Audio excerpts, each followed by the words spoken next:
Assalamualaikum warahmatullahi wabarakatuh. Di sini saya akan mempresentasikan hasil ujian tengah semester saya dengan mata kuliah Artificial Intelligence and Data Analytics dengan dosen pengampu Pak Bahar Amal SPD ME. Nah, sebelum dimulai presentasi izinkan saya untuk memperkenalkan terlebih dahulu. Nah, di sini nama saya Sri Halimatul Sadia dari kelas 3B dengan Prodi Pendidikan Bahasa dan Sastra Indonesia, Fakultas Keguruan dan Ilmu Pendidikan. Sebelum memulai ke pembahasan, di sini saya ada pantun nih. Di atas kusen ada buah duren, masak cumi dicampur nasi. Untuk Pak dosen yang paling keren, izinkan saya memulai presentasi. Baik, karena pantun pembuka sudah saya ucapkan, selanjutnya kita lanjut ke materi. Nah, di sini saya akan membacakan untuk studi kasus di mana sebuah perusahaan manufaktur bearing sepeda motor memiliki jenis produk A, B, dan C selama 1 tahun. Perusahaan mencatat beberapa data perusahaan yang terdiri dari yang pertama, data jenis cacat tertinggi yang muncul setiap hari berdasarkan jenis cacat goresan, permukaan pecah, dan penyok. Nah, yang kedua, ada data produk dan produksi tertinggi setiap hari. Ini berdasarkan produk A, B, dan C. Selanjutnya, data produk dengan keuntungan tertinggi setiap hari. Ini berdasarkan produk A, B, dan C. Oke, selanjutnya. Nah, untuk memperoleh data set tersebut perlu menginput data coding terlebih dahulu. Nah, adapun coding yang perlu diinput adalah sebagai berikut. Nah, setelah menginput coding, kemudian input digit terakhir NPM di kolom. Nah, kebetulan saya mendapat NPM 1 dan mendapatkan data set 1. Kemudian akan muncul sel kode pemrograman baru yang dimana kode tersebut kalian bisa tulis dev2csp dengan nama file bebas. Di sini saya mencontohkan yaitu dengan nama Sri Halimatu file 3B.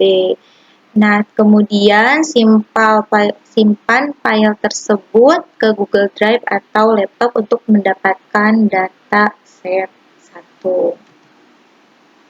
Nah, selanjutnya yaitu ke soal. Di sini ada soal yaitu ada berapa banyak data yang diambil perusahaan berdasarkan jumlah baris. Lalu kategori apa saja yang terdapat pada data tersebut berdasarkan kolom yang ada. Nah, di sini didapatkan jumlah baris dan kolom pada data tabel dataset 1 adalah 365 dan kolomnya ada 4. Adapun kategori pada set 1 ada unit, waktu, cacat, dan jumlah.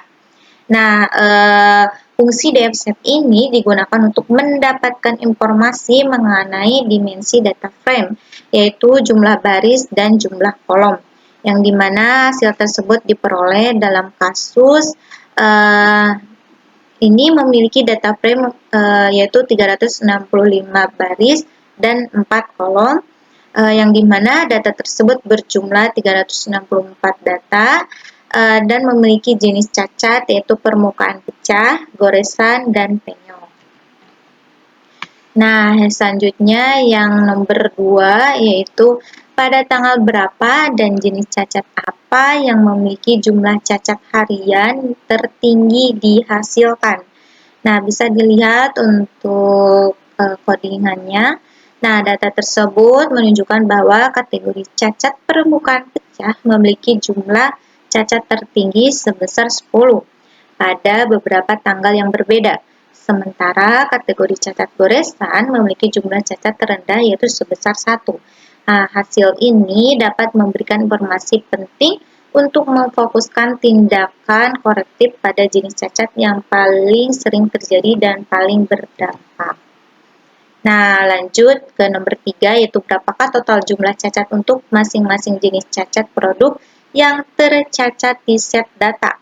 Nah, di sini bisa dilihat untuk codingannya, bisa dilihat ya untuk total jumlah cacat, yaitu ada goresan 604, untuk penyok 741, dan permukaan pecah itu 577.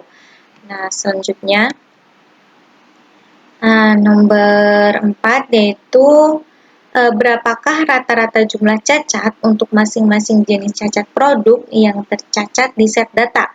Kemudian visualisasikan menurut pemahaman Anda. Nah, ini didapatkan rata-rata jumlah cacat untuk masing-masing jenis cacat produk yang tercacat di set data, yaitu ada goresan 5,541284, ada penyok berjumlah 5,292857, kemudian permukaan pecah yaitu 4,974138. Nah, ini bisa dilihat untuk codingannya dan visualisasinya, yaitu berupa diagram. Selanjutnya, nah, analisis statistik menunjukkan bahwa kategori cacat permukaan pecah memiliki tingkat variasi data yang tinggi karena ditandai dengan standar deviasi dan variasi yang paling besar. Hal ini mengidentifikasikan fluktuasi jumlah cacat jenis ini lebih signifikan dibandingkan jenis cacat lainnya. Nah, sebaliknya cacat goresan memiliki tingkat variasi yang lebih rendah karena menunjukkan data yang lebih stabil dan konsisten. Kemudian kategori penyok ini berada pada posisi antara keduanya. Selanjutnya nomor 5, yaitu berapakah standar deviasi dan variasi jumlah cacat untuk masing-masing jenis cacat produk yang tercacat di set data. Nah, ini kategori permukaan pecah memiliki data yang paling tinggi, mengidentifikasikan fluktuasi jumlah cacat yang signifikan. Sebaliknya, kategori goresan memiliki data yang paling rendah karena menunjukkan data yang lebih terpusat dibandingkan penyok. Penyok ini memiliki dispersi data yang berada di antara keduanya. Selanjutnya nomor 6, yaitu berapakah interval rata-rata pada jenis cacat produk dengan rata-rata cacat terbanyak. Nah, berdasarkan data yang telah didapatkan dengan menggunakan bahasa pemrograman Python pada software Google Colab, maka didapatkan bahwa rata-rata jumlah cacat permukaan pecah di seluruh produk berada di antara 4,4129 dan 5,5354. Artinya, jika kita mengambil sampel yang lebih besar, kemungkinan besar rata-rata yang kita dapatkan akan berada pada rentang tersebut. Nah, yang nomor 7, jika perusahaan mengklaim bahwa rata-rata jumlah cacat jenis penyok adalah 4 pcs, lakukanlah uji hipotesis untuk menguji kebenaran klaim tersebut.